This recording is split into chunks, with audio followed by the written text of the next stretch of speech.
Hello, pro wrestling fans. My name is Walker Stewart. I'm sitting alongside, virtually, my good pal, the professor of pro wrestling, Chris Charlton, is on the call. And we are on the call for the NJPW official English podcast. Yoroshiku onegaishimasu, Chris. Yes, and we are set here tonight. A lot to dive into, I'd say. A very eventful wrestling Dontaku series. Saw some championships change hands, saw some championships remain the same, and all of it leading us, of course, into Dominion season, going to be coming up June 14th. But sandwiched between those 2 points here, Best of the Super Junior 33. We get to talk about it all right now. Right, yeah. Gino came back with us. He was like, one night only. It'll be one night. Dontaku is 2 nights, 2 nights only. 2 nights only. And now he's segued his way into, so he'll be on the call for night one. It'll be myself and Gino. Oh my gosh, wow. Best of luck to you, my friend. And then it'll be just me for a little bit, and then it'll be me and you, and then it'll just be you for a little bit, and then we'll all come together when? June the 7th. 5th, 7th, sure, yes. Wherever it is. June the 7th, yeah. June the 7th, because it's a week before Dominion in Osaka, Joe Hall. So we very quickly run down what happened at Dontaku. Mainly off the back of, because we had a little press conference over the weekend. I don't know if you noticed. Yes, I did. A very big public one, outdoors. Didn't rain this time. Nice. Congratulations. And yet everybody was on edge. You had two title press conferences and 2 people who are proper rung-uns in Ren Narita and Callum Newman all getting physically involved. Yeah, I mean, for some reason this just doesn't shock me anymore. How about it? I mean, I'll tell you this: it's been a bit more of a new development for Callum Newman at the very least over the past couple of months, right? But Ren Narita will be what Ren Narita will be.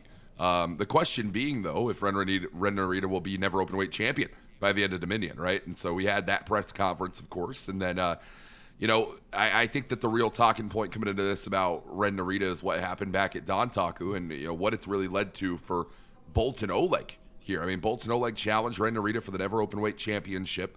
Failed in that challenge, lost the never 6-man tag team title the next night alongside Bishamon to United Empire. So Will Ospreay a champion in New Japan Pro Wrestling all over again. And then Bolton Oleg taken out with an injury.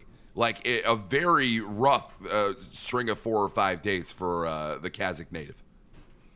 Yeah. I mean, I think like that, what was it, the left elbow? I mean, it was niggling him for a long time. He was sort of taped up for quite a long time. And then, it didn't help to be hit with a steel chair on that arm a couple of nights ago in Karatsu, which I believe is in English now, or like you're recording it, or you just have recorded it. Yeah, it should be up by now. It was sent. I don't know. It was sent a day ago, so our team moves as fast as they can, right? But yeah, I mean, it was what a night of Karatsu. Of course, the talking point being about the main event, and it was Callum Newman, of course, who defended the IWGP Heavyweight Championship against Shingo Takagi, and things certainly didn't slow down after that match ended in Fukuoka. Yota Tsuji down to ringside, and just total chaos all across the board, every which way, up and down. And now, Callum Newman, I borrow your phrase, hoisted by his own petard, said to everyone, hey, if either one of you can pin me, then in a tag team match at Karatsu, I'll put my heavyweight championship on the line in the main event of Dominion. And to be quite honest with you, I have no idea what Callum Newman was thinking offering that up to two desperate men in the form of Shingo Takagi and Yota Tsuji. It was Yota Tsuji who pinned Callum Newman back in Karatsu, and now our main event for Dominion is set. Yeah, so I think Callum Newman's logic was, well, if he had beaten them, or if United Empire had beaten them, they would never be able to challenge again. So I think there was and I think this goes across the board of a lot of people want to put, Dominion is always the sort of, I guess if you think of Wrestle Kingdom as the season finale or the season beginning or whatever, then Dominion tends to be that mid-season shake-up where everything kind of changes as we get into the summer and get into the G1. So I think not too dissimilar in the way that Aaron Wolf wants to put this business to bed with House of Torture and like wrap up that chapter and move on to something else. To do that, he has to beat the never openweight champion. And Callum thought, well, I can put all of Unbound Company behind me because United Empire and Unbound Company has been the story over the past 6 months. Thought that he could put that to bed in Karatsu, and such was not the case. But for Boltin to come into Dontaku with the potential of having 3 belts, leaving with 1 and injured, Yota Tsuji in a similar humbling state. Spent at the first front end of the year, the first quarter, I suppose, as a double champion, and currently has nothing going into Dominion. But of course, nothing to lose and everything to gain, I suppose. Yeah, I mean, our job and our position as people involved in professional wrestling, we always keep moving with the ship, right? And, there's this idea of, we live in this moment. The moment that we exist in is the one that we're in now. And Yota Tsuji, when he beat Konosuke Takeshita in the main event of the Tokyo Dome, in that exact moment you go, this man may be unproven as heavyweight champion, but in this moment, I don't think anything could derail that momentum. And here comes Callum Newman 4 months down the line, right? And now here comes Andrade El Idolo. Just a little bit after that, we have a new IWGP Global Heavyweight Champion and more development happening on that front when it pertains to Osaka Joe Hall. Chris, we were live there in Fukuoka when Andrade El Idolo said, hey, who's going to challenge me? I really appreciate, an AEW talent coming in, winning IWGP Gold, and then calling out, the New Japan Pro Wrestling roster. And to be quite honest with you, I think we have 2 incredible representatives in Shota Umino and Drilla Maloney, both wanting singles competition. Andrade, bit of an AEW flair, bit of an interest in the 3-way battle. We have a 3-way match now set for the Global Heavyweight Championship. I kind of thought, I liked how, Dan was positioned, Maloney was positioned right by the curtain. So he was going to challenge whoever was going to win. And then, Shota, he was too late, but still Andrade, gracious as he is, allows him the shot. I think that there's an interesting what if in that situation where you look at, obviously the original plan for that matchup, it's no secret, was supposed to be Gabe Kidd versus Yota Tsuji.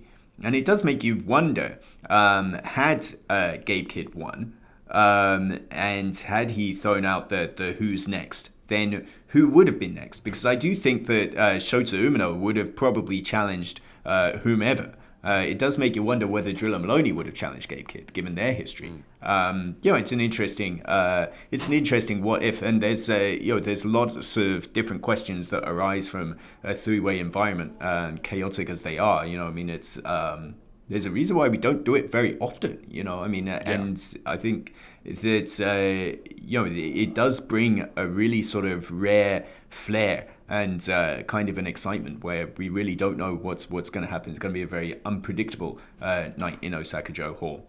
If we're sort of de facto previewing against Dominion rather than running down Dontaku. But I think it's nice to, because one, the events of one have led directly into the other. But then Konosuke Takeshita and Sanada now official as well for Dominion, the return of the fashion monster, as I like to call it.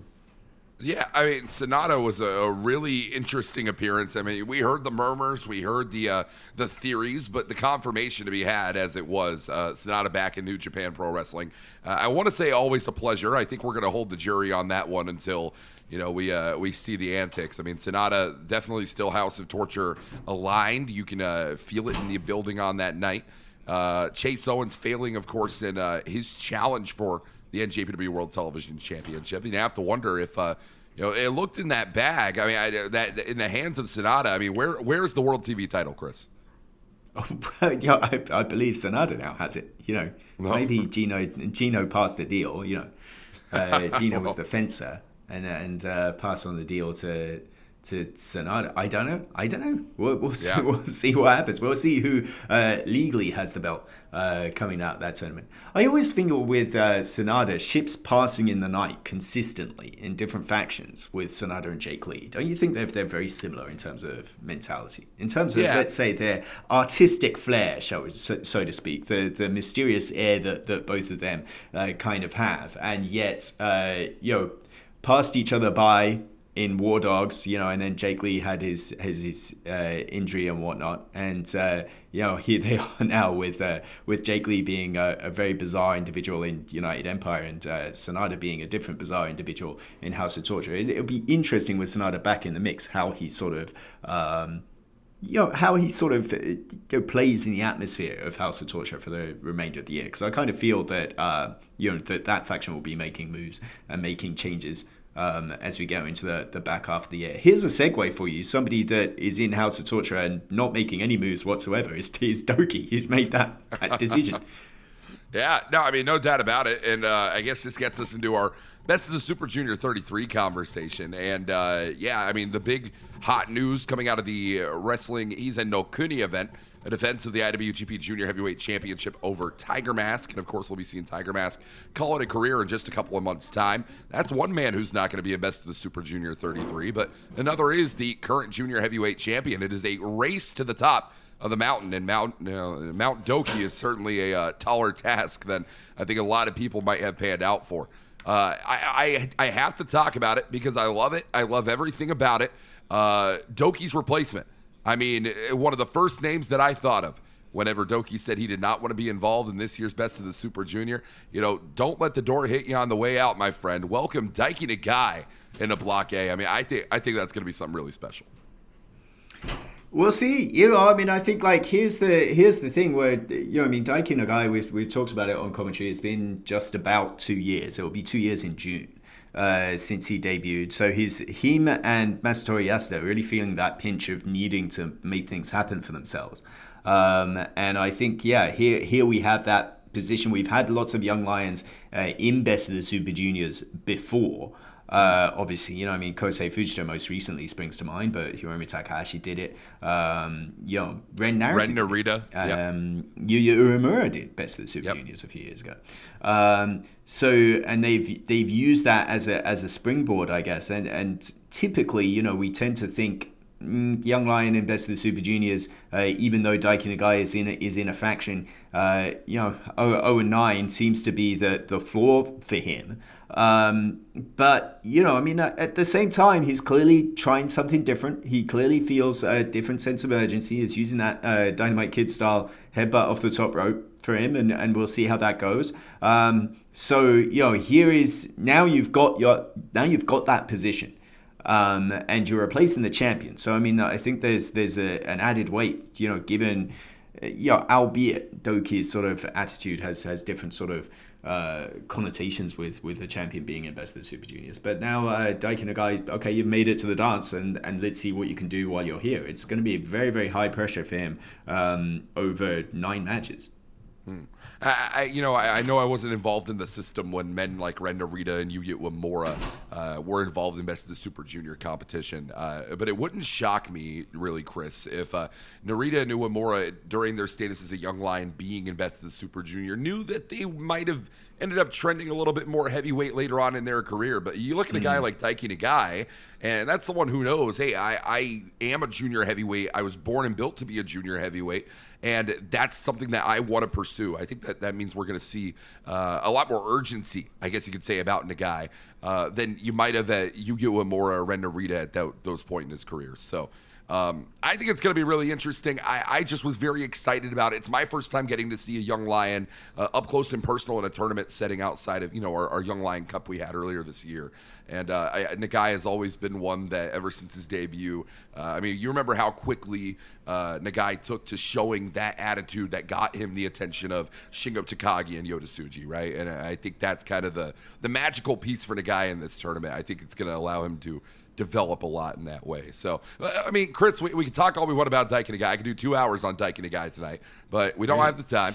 Well, don't challenge me, but just believe me when I tell you. But, a lot of the junior heavyweight tournaments in New Japan over the past few years have seen a lot of Dragon Gate involvement. And for the first time ever in his career, we're going to be seeing the Best of the Super Junior debut of Dragon Gate Hyo. The Leopard is in the building. Well, okay, all right. So we're hopping from block to block. Okay, so let's see. I mean, Hyo is a character for sure. Yeah. He certainly has got a great look and he knows it, and he's very popular with the ladies, or at least in his own mind he is. And he's looking to make a lot of different fans. I mean, I think if you had like the parallel in a way that they're different characters, but in a way they're not. There are similarities between a Hyo and a Hiromu Takahashi, and I mean, I think in a way, if you're looking at an archetype that perhaps is going to fill, then maybe there's something similar to that. If not, because I mean, they both have a predilection for stuffed animals for some reason. I really like Chris. I really love this this relationship and this ability to share talent in this way. And mainly in the way of former Dragon Gate star, now Dragon Dia, who I never heard of before at any point, and then all of a sudden he comes into Super Junior Tag League Best of the Super Junior as a replacement for Ryusuke Taguchi a couple of years ago, and now he's one of my favorite wrestlers to get to follow on the scenes today. So. I think my first time getting to see Hyo was at one of the Superhuman Taiji Shimori events. I think the one that we had back in Korakuen Hall, and I was so, he didn't even need to wrestle. I was captivated by looking at him. So now that we're going to get to see him inside that ring, I think it's going to be something really special.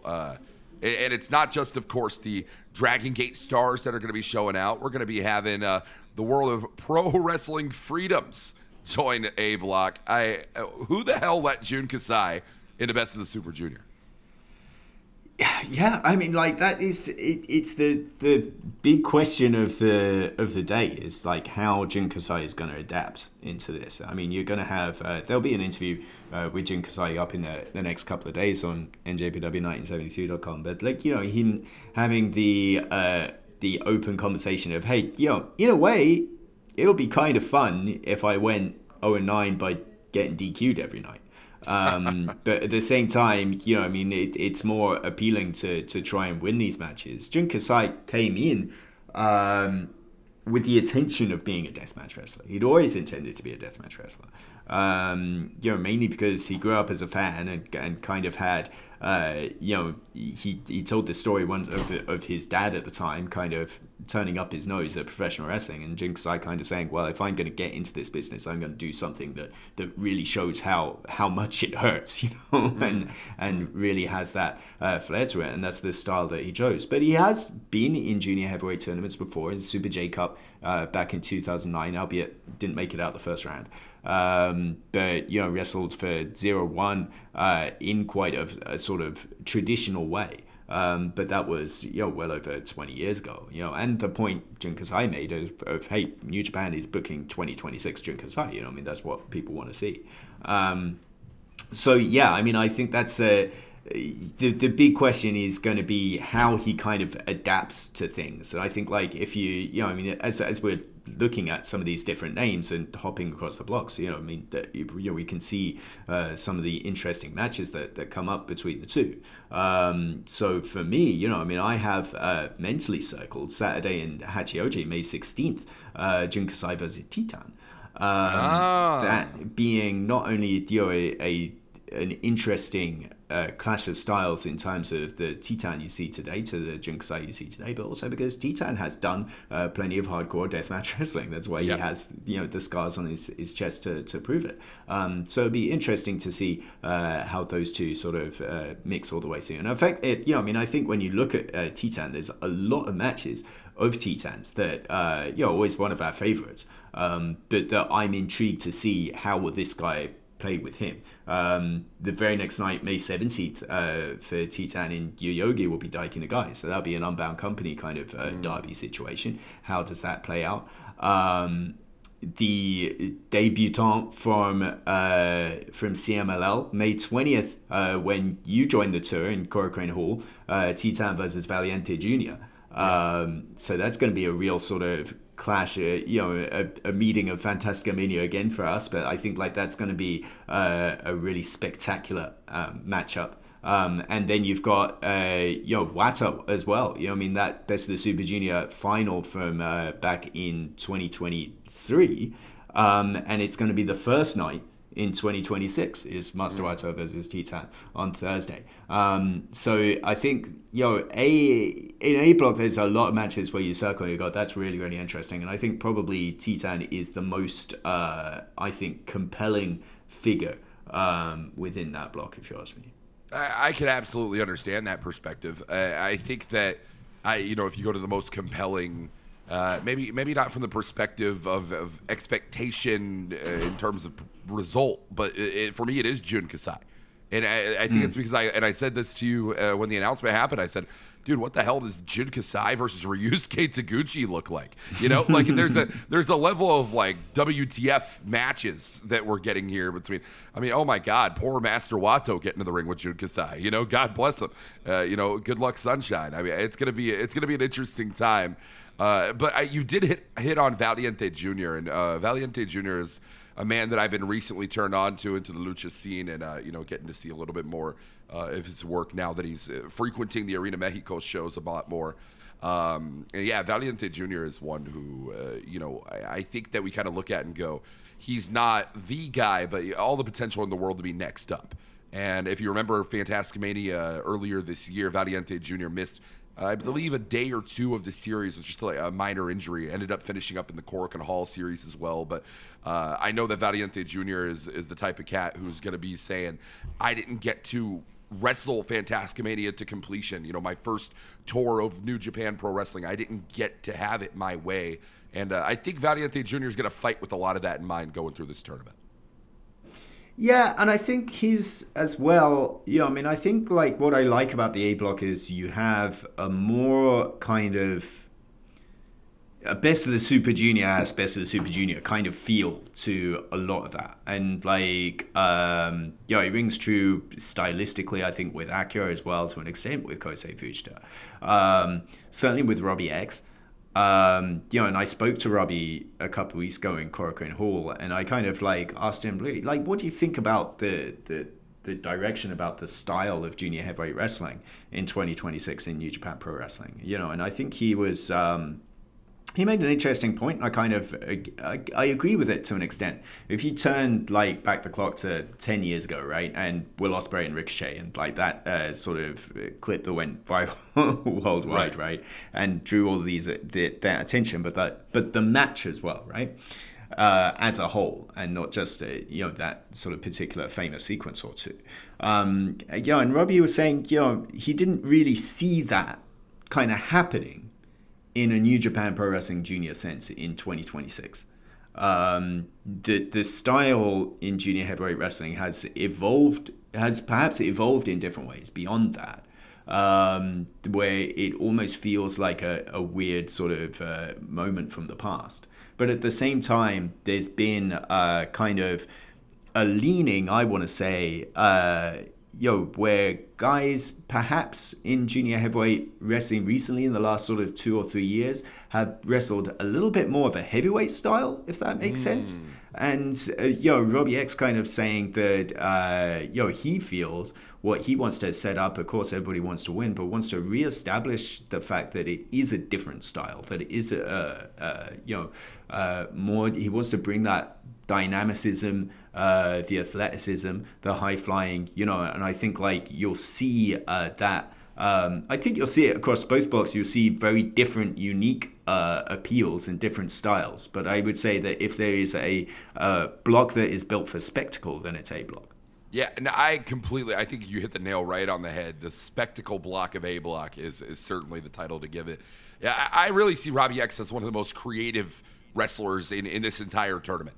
And I think when we talk about the junior heavyweight style and defining that and rewriting your definition of that, if you are a guy like Robbie X entering for, what is this, his second time in Best of the Super Junior, I think Robbie X is definitely a good call out, no doubt about it. I mean, I think when you have to look at international stars, though, in this tournament. A man who really blew my expectations out of the water. And it was my first time really getting to follow his professional wrestling up close and personal. It was Nick Wayne.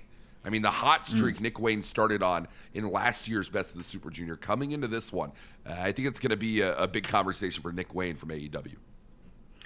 Yeah, I'm interested to sort of, get in his head a little bit. And, he's always somebody, a lot of the guys before a show, some of them will want to zone in and lock in and get ready. But Nick Wayne's usually one that's around and available to have a bit more of a chat with us. And I kind of want to get into his head, especially having, he spent a long time off to injury with a broken foot.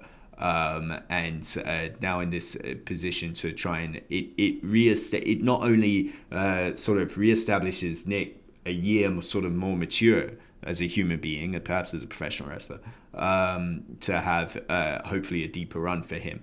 But also, to reestablish him to New Japan, but also to reestablish himself at home to AEW, and I saw, recently, I believe it was on Collision, they put a little package out saying Nick Wayne was coming over for Best of the Super Juniors, and kind of establishing how important it was for him in this sort of environment. And again, his first show, to go back to Robbie X, but he has Nick Wayne and Robbie X first. Robbie wrestled Nick Wayne's first ever match in the UK. Wow. First couple matches in the UK, actually, back in, I believe they were in Progress. And so they wrestled twice in the UK. Nick Wayne beat Robbie both times. So there is a drive for Robbie X to get one up on Nick Wayne and kind of stuff that opening match win very, very quickly. I think like last year, probably you were looking at a field that was maybe a little bit out of sorts. There was a lot of last minute reshuffling of the deck last year before the tournament started. And I think what that gave its way to was people who were very motivated, like Nick, to start out the blocks very, very quickly, but didn't have the stamina, weren't used to wrestling in this environment for an intense tour. And it is a very intense tour, because you've got 9 singles matches, you've then got the semifinals and the finals over a more condensed period than the G1 even.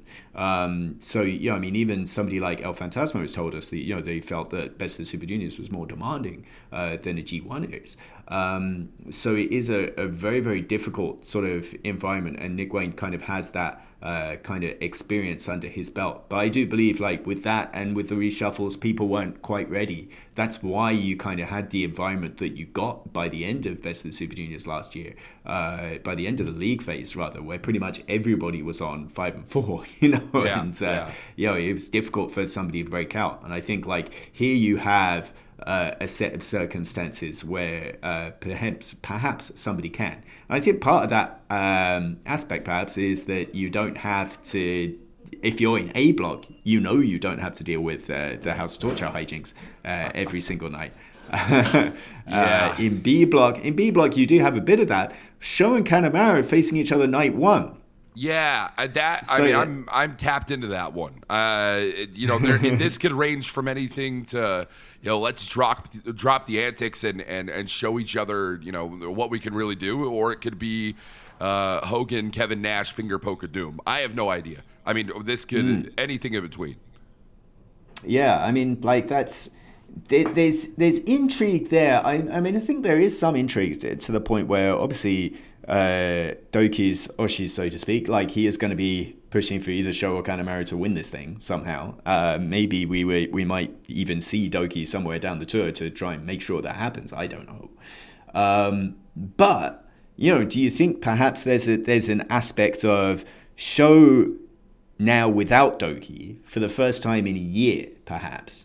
Is Doki to an extent a limiter on Sho, or is he happy with being under the thumb?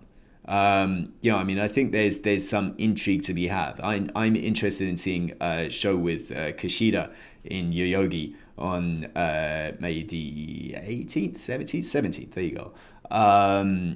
because I mean that's always intrigue with Sho and Kushida, because there was a point of time long before you came into our circles where Sho was sort of tapped as being the kind of next Kushida, very much in the same vein, very, very highly competent, highly skilled as a grappler and as a jiu-jitsu artist, and yet chose such a completely different tact to be with House of Torture. But at the same time, the consistency has been death taxes and Kushida beat Sho. He's 8-0 against Sho, and you kind of see, you wonder. I mean, I remember Kushida, especially in Yoyogi, is a different animal.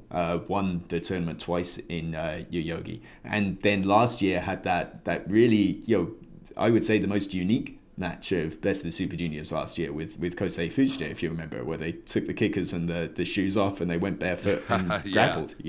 Yeah. So yeah, that's one to circle in my opinion. Yeah, it's funny you talk about Sho and what he was pegged and potentially positioned to be at a previous year, because it's such a far cry from what we see now. And even still, Sho in a lot more of a support role than anyone could have anticipated at the time nowadays. But, Sho in his mind is incredibly successful because Doki is IWGP Junior Heavyweight Champion. And, none of us get into this sport. None of us, spend the years that are spent training and being away from family and being on the road and wrestling the matches that they do to play second fiddle. Very few survive in this sport wanting to be, number two to the number one.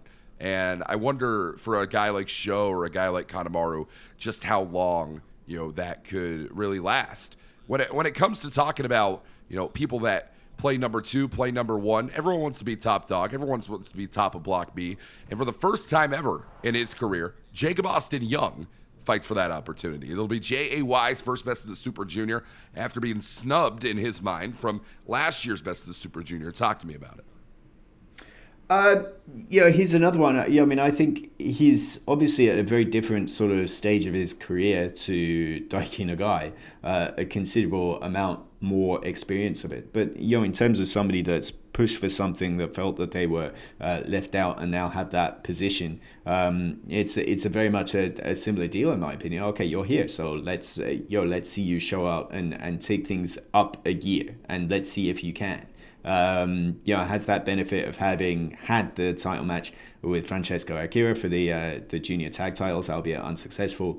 But having had that title match experience, and now the idea is, well, can you break out on your own in a singles environment over the course of 3 weeks and 9 matches, and either put together a streak that has you threatening the top, or at the very least, make sure that you're remembered, and make sure that you're known, and make sure that you get that selection next year, because it's one thing to get in, and then it's another case of staying in.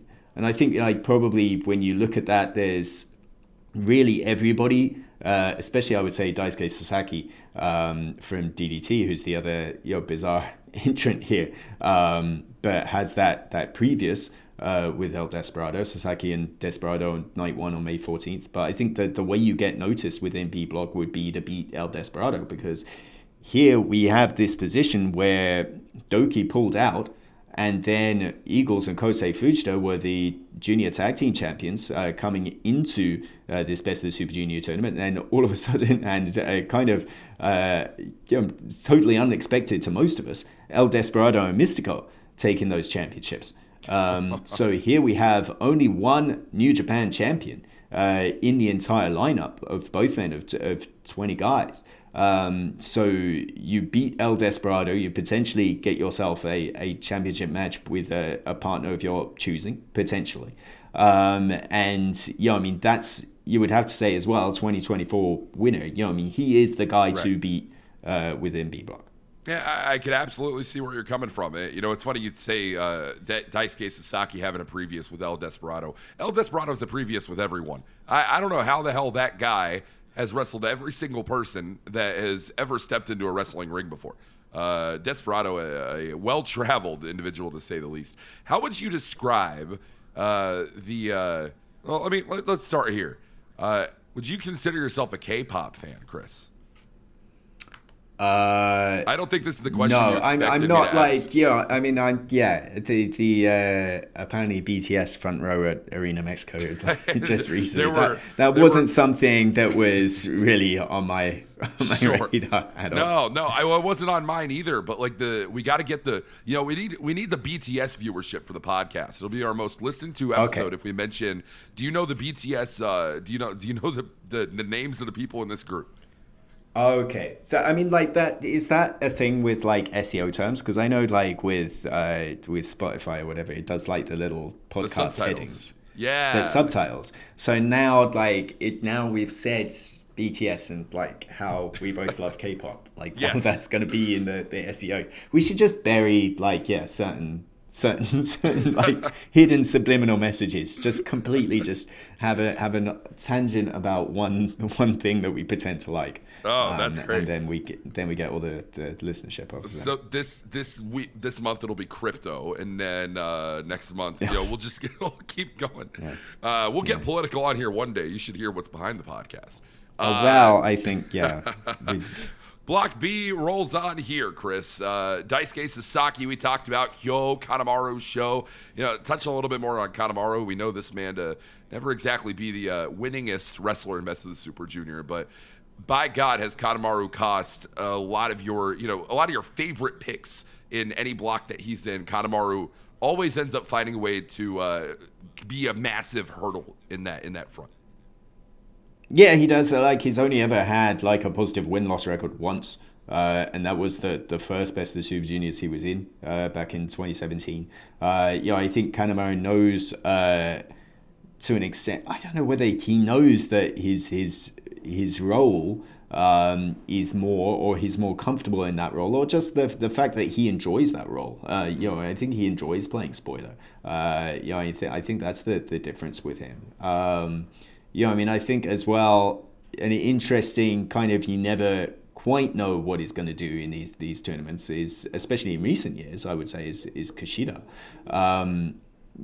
Obviously, to go back to that match he had in Yoyogi last year with Fujita, where it's like, okay, we're going to throw down, we're going to grapple. He could take you in that direction. There was that. Do you remember that match? I don't know where we were, but like a couple of years ago, where all of a sudden he and Hiromu just fought completely outside, and they were fighting on the grass, and so you never quite know. And I think like there's that aspect of unpredictability to Kushida in more ways than one. I think I remember, when he came back, his first G1 back, Best of the Super Juniors back rather, which I believe was 2023, I want to say, after he had his excursion, shall we say, to WWE.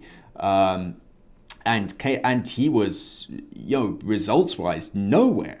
Like he was 2-7, and he only got the 2 wins right at the end, and they were winnable matches. And to the point where he was left out of the decision making for the next year. He wasn't on the initial lineup, and then I believe it was Taguchi that got injured, and Kushida came in as the substitute. And that sort of, I think, lit a fire under Kushi to where he was strong through the 2024 tournament. He was stronger through the 2025 tournament, and someone who can absolutely really threaten over the course of this. And probably this block, where you look at it, there's sort of a lot of interesting misfit toys, so to speak. Like you have a lot of interesting characters in there, but guys like Daisuke Sasaki, who's a bit of a curveball, Hyo's a curveball in himself. Jacob Austin Young, as we said, debuting, and then you have guys like Kanemaru Ishimori, who can throw those curveballs within those matches. I think somebody who is as well traveled as Kushida is someone that can threaten and be right at the top in that mix, in that sense. And I think as well, like the one person you shouldn't really ignore, or it would be you would be making a dire mistake to do so, is Robbie Eagles in this competition as well. Just lost the Junior Tag Championships, has this position where obviously within that tag team with Kosei Fujita, he wants to play a support role. He wants to have Fujita succeed, but at the same time, he wants that success for himself. Hasn't has been IWGP Junior Heavyweight Champion, but that was 5 years ago at this point, and has that distinction of now being the most sort of tenured foreigner within Best of the Super Juniors history. This is 8th time. And yet so consistent, but he's always consistent in the 5-4 range. Year on, year out, you can count on him to be 10 points and maybe in the mix at the end. But I think this might be the year where you see the stars aligning and we can get Eagles into the Final Four.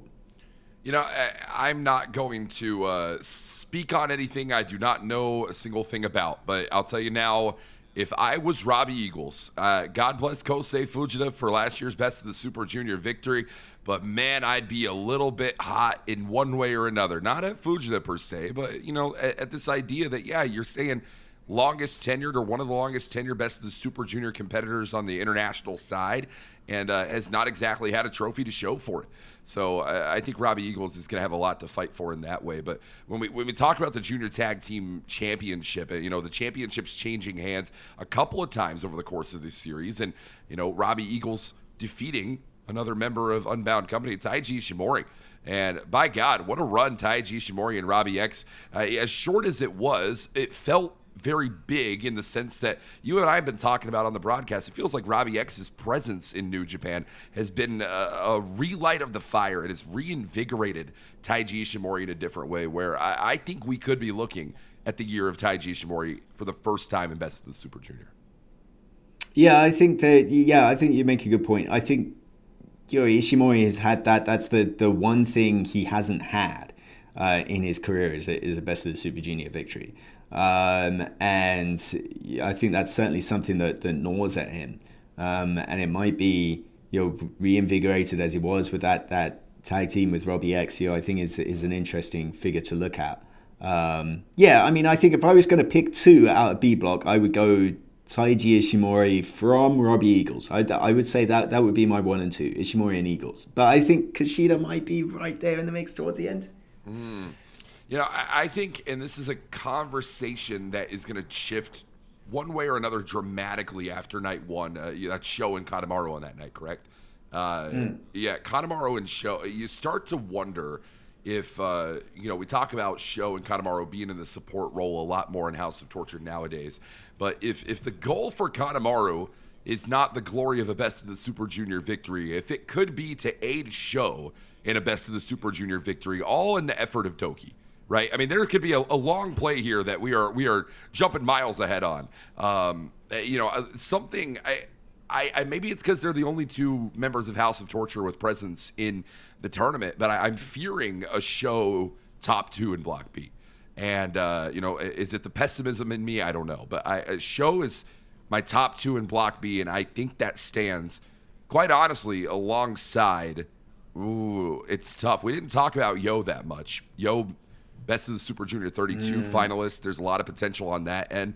A Sho and Yo Block B final would be a hell of a thing. I think I'm going to go Sho and Taiji Ishimori. So we both have Taiji Ishimori. And whether it's Sho or whether it's Robbie Eagles, we'll see what happens. What do you have from A? I think that Kosei Fujita, in my mind, is the pre-tournament favorite. Yeah. Despite being, he won it last year, very difficult. Only Hiromu Takahashi and Tiger Mask can ever say that they've done this back to back. But it feels like it's his world when you talk about this division. We didn't really touch long on Francesco Akira, and I think Akira is going to be very, very hungry over the course of this tournament. And he's another one that's sort of really had a change of attitude, being invigorated of late. And I think as well, somebody that might fly under the radar is Master Wato. Yeah. And Master Wato and Fujita have been sort of getting into it a little bit backstage, and I think they're meeting in Wato's hometown in Osaka on May 22nd. And here's another one, and it's interesting there. I kind of like Nick Wayne as a dark horse. I would think I'm going to go 1 and 2, Fujita Akira. I was going... Okay. This is a hard conversation. I mean, Kosei Fujita, it feels like a given, and so much so to the point where I think Kosei Fujita believes it's a given as well. And we've seen how that can burn people in the end, right? People thinking that, we say sometimes maybe the foot's taken off the gas or whatever it may be. Either way, I think Kosei Fujita has done a lot to earn the confidence that he has, but being back-to-back Best of the Super Junior winner is something that he's never had. Kosei Fujita, I have a strong and bold prediction of Fujita not making the top 2 by the barest of chances. I'm going Wato and Akira. And I think a lot of people have been talking about Wato recently. I think he's on his way to the Grandmaster, Chris, and I think everyone wants to see him get there. We thought that it's a long journey. It's a long road. Well, it's one of those.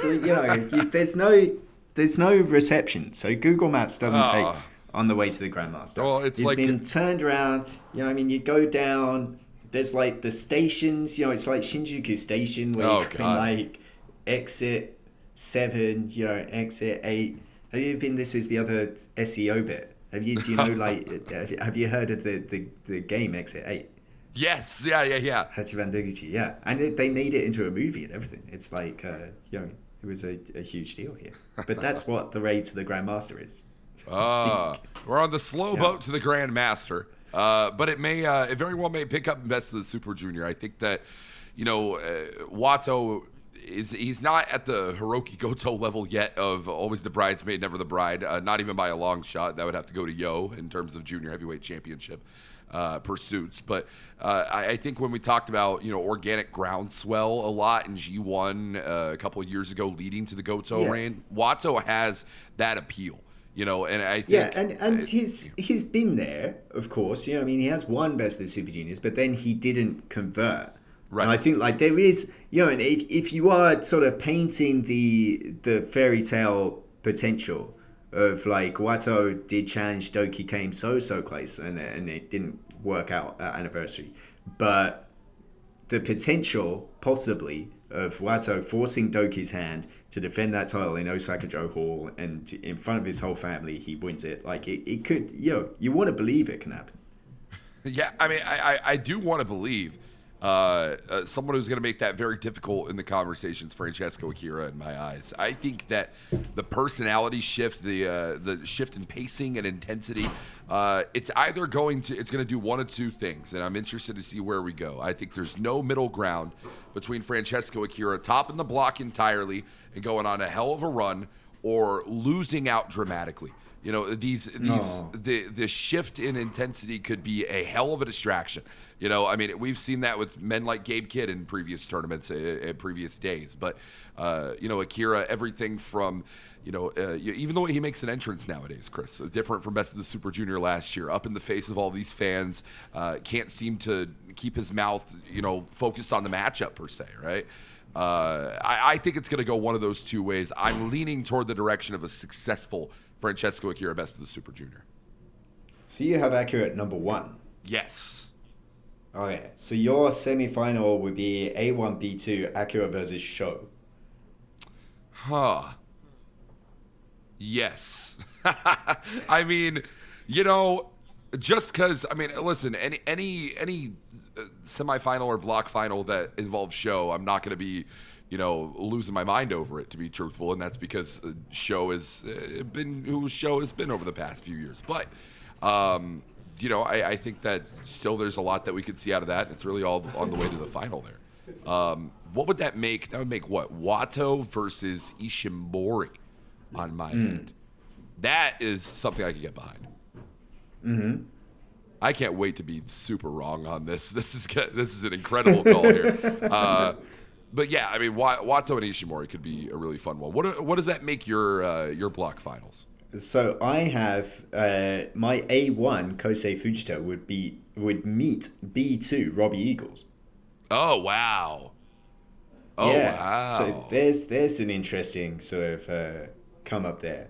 That would be super intriguing from the standpoint of we've seen Ryohei Oiwa and Zack Sabre Jr.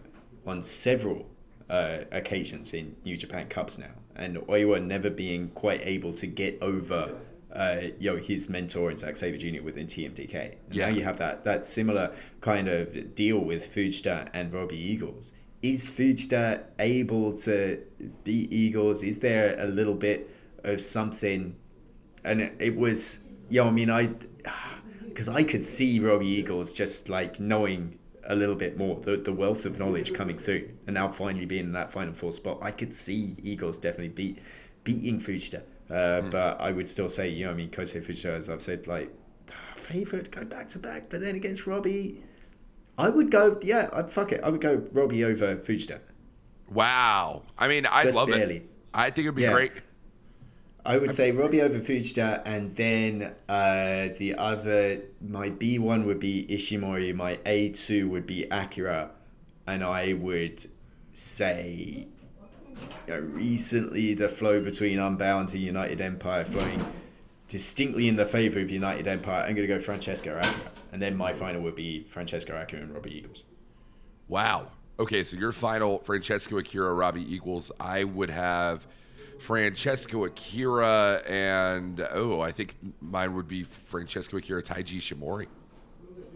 Which, so one of your block finals is my final. I mean, and again, I think that there's a hell of a story going into that one way or another. Akira, there's a lot of directions that you could go with Akira in that way. But I think Ishimori is one who has been, a two-time now finalist to Best of the Super Junior, but never has won the tournament. And all the issues between Ishimori and Akira dating back to, New Year Dash. I mean, it's been since the beginning of the new year, right? Yeah, I'm feeling that. I'm feeling both options here.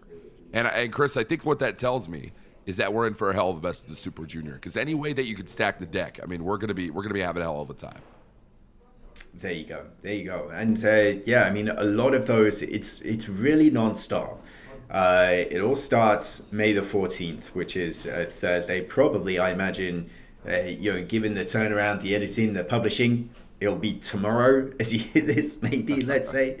I think probably people are listening to this perhaps as they're waiting for the always exciting Best of the Super Junior press conference to start.